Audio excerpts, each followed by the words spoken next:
శపించని నన్ను నా గతం, ఆలస్యమైందని తనకు నీ పరిచయం.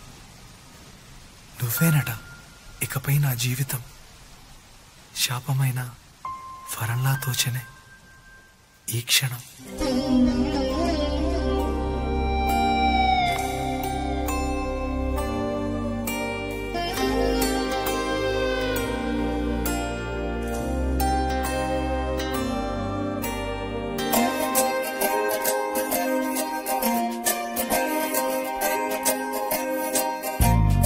ఏమిటో ఇవాళ రెక్కలొచ్చినట్టు వింతగా ఆకాశమంచు తాకుతున్న గుండెనే, కొరుక్కు తిన్న కళ్ళు చూసినంతనే మనస్సు నవ్వే మొదటిసారి. ఏం మార్పిది, ఎడారి ఎండ మావి ఉప్పెనై ఉంచెనే, కలే కాదుగా